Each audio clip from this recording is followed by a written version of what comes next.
We are here with you on this beautiful October morning. Yes. Inside Mammoth Cave National Park. And will you tell us your name and a little bit about what you do here at Mammoth Cave? Yeah, my name's Molly Schroer. I am the park spokesperson. So I deal a lot with public information, getting out information out about events coming up or projects or programs that we have going on. So I have a really fun, interesting job because I get to talk about the park. And where are we at right now? We're at Mammoth Cave Baptist Church. We're on the Flint Ridge Road, just near the boundary at the edge of the park. Okay. And one of the things I feel like, we're talking about October things today that people love to do in Mammoth Cave National Park. I feel like one of the things people love to do is visit the grave of Floyd Collins. Is that accurate? Yes, this is a site that a lot of people like to come out to. We don't have very many buildings that are left over from the pre-park community days. We have 3 churches, and this is one of them, the Mammoth Cave Baptist Church. It's a beautiful old church that we maintain in historical context of the community that lived here before. But then this is also the burial site of Floyd Collins, the famed cave explorer who tragically died in Sand Cave in 1925. This is his final resting place. And so a lot of people like to come out here because the story of his entrapment and death is such a well-known story. It made national headlines almost 100 years ago.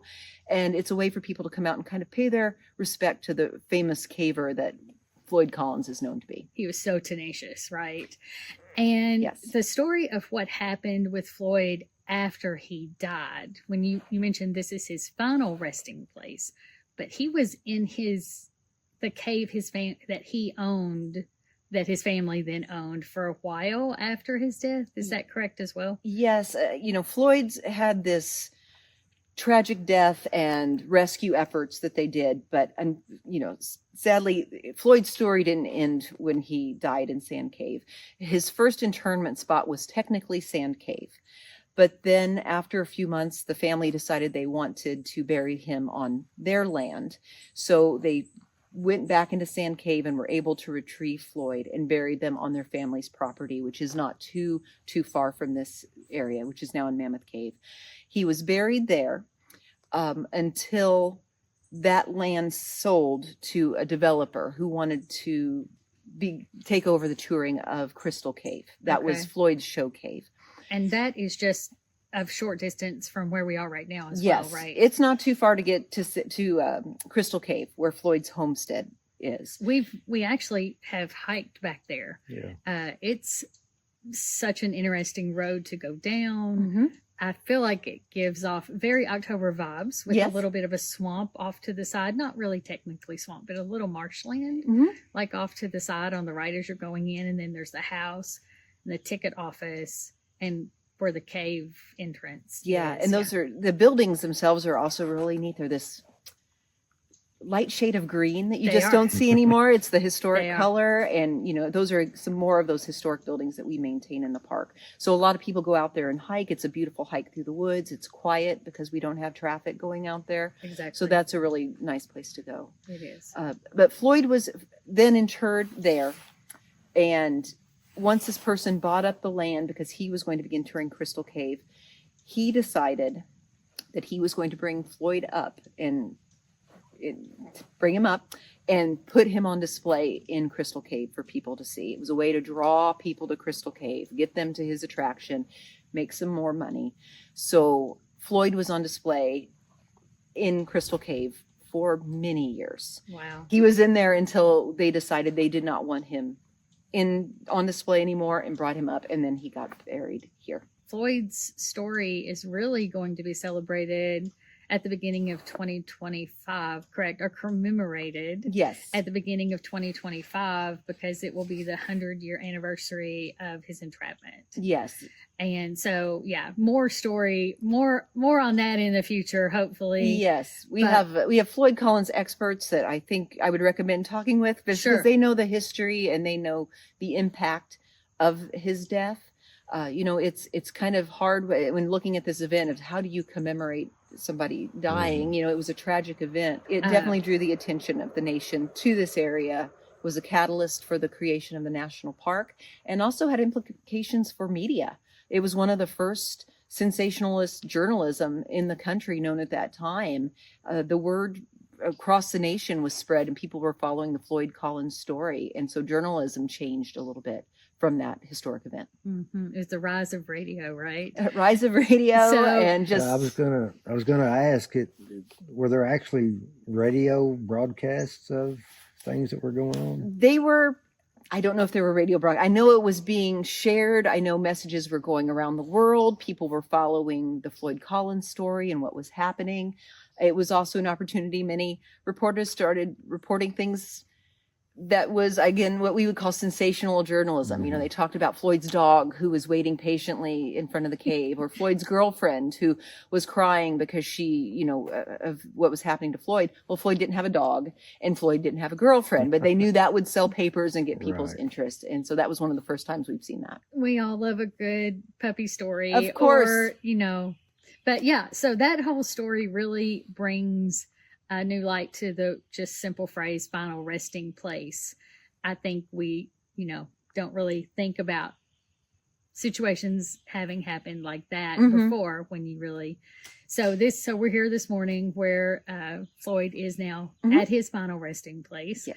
And his story is one of the things that people find interesting in October for a trip to Mammoth Cave National Park. What are some other things that you find tourists are really, or travelers are really interested in? Well, obviously our cave tours. It's a great time to come to the park for a cave tour. We're a little quieter. We're still busy. We still have a variety of tours that we offer, but we just don't see the numbers of people like we do in the middle of the summer. So you can get a little bit more of a personalized experience, I want to say, on the tours. Instead of it being full of 100 people, you might have a tour of 20 or 40 people. And that's a really nice way to be inside the cave and to ask questions and to learn about the park. Obviously, fall colors are just starting around us now, but that always draws the leaf peepers, as we like to call them, that come through driving or hiking. It's a good time to be on the trails. Less ticks will be out, but also the fall colors are there. You can see the, you know, leaves starting to rain down on you.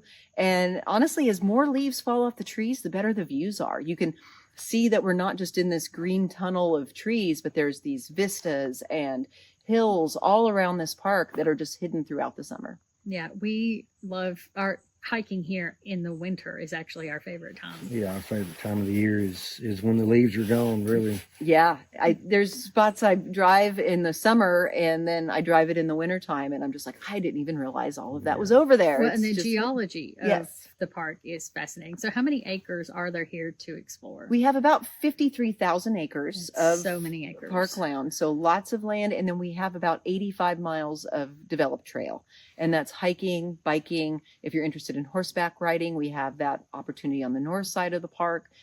We have river opportunities if people that want to canoe or kayak. So there's a lot of great ways to experience the sunny side of the park, if you will. You don't have to go inside the cave to experience Mammoth Cave. You can see a lot on the surface too. Mammoth Cave is definitely an above the ground and below the ground opportunity for sure. Yeah. What about driving? I feel like people love to drive the back roads, especially maybe you all call it the north side, the back country. How do you know how many miles of, it's okay if you don't, I just know that there's so many beautiful roads. Yeah, I don't know the numbers, but I know, you know, there's several secondary roads. We call them secondary roads because they might be gravel. They're not as well maintained, but they're still travelable and passable, that people like to drive through to, you know, see wildlife and the colors and the landscape through here. So if you want to go out and just kind of look at the colors and enjoy fall, it's a good place to do that. And do you all have any special events coming up in October? No. I had to think. I was like, what do we have? Just our, you know, our normal evening, or not evening programs, ranger-led programs are planned throughout the day, and cave tours that we offer in October. If I only have one day to come and spend at Mammoth Cave Park, what should I absolutely do? One day, definitely figure out going on a cave tour. Because if you should see the cave, if you're here, you should go underground and experience that. It is the world's longest cave system. It's what we're known for. It's very memorable because it isn't like what you might be thinking of caves. A lot of people picture the beautiful formations of the stalactites and the stalagmites. Ours is a big cave, dry cave, and the history here is just amazing. As far as other surface activities, we have lots of trails around the visitor center that can overlook the Green River. You can see lots of deer and turkey and chipmunks and squirrels all around, so that's a great hike. And if you're into biking, the hike and bike trail that runs from the park out to Park City is a great experience to get out and get some exercise that way. You can see more of the park. Again, opportunities to see wildlife and the colors. So that is a really nice day here. One of the things you see on the internet a lot is people talking about the tuberculosis hospital and that being kind of a spooky October thing associated with Mammoth Cave National Park. I don't know if you can speak to anything, paranormal with that, but that seems to be, do you all find that is, yes, of interest to people during this time of the year? Yeah, that is always around, kind of that lore of the cave, and especially through the tuberculosis hospitals and over 200 years of modern humans coming in and exploring. There's lots of tales to be told inside Mammoth Cave.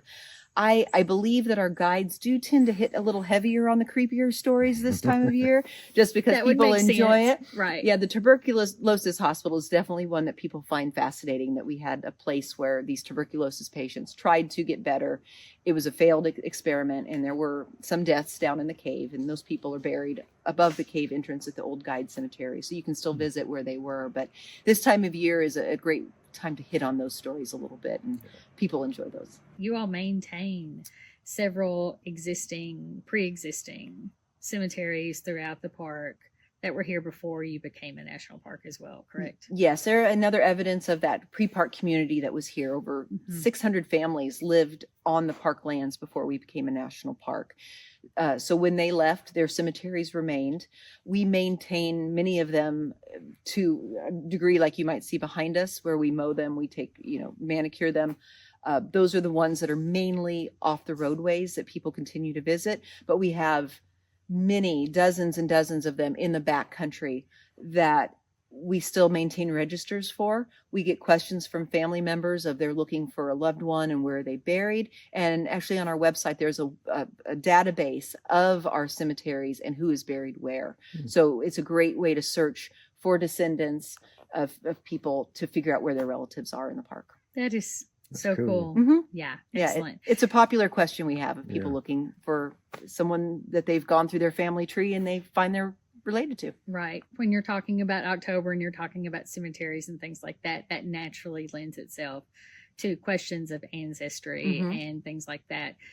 So that's available online. If anyone has questions, more additional questions, who do they contact, like if they want to do additional research on their family who may have lived here? If you contact the general park number or email address, they will put us in touch with our archaeologists or our natural or science and resource management division, and they have helped people look for people in the cemeteries. We've also looked for names in caves.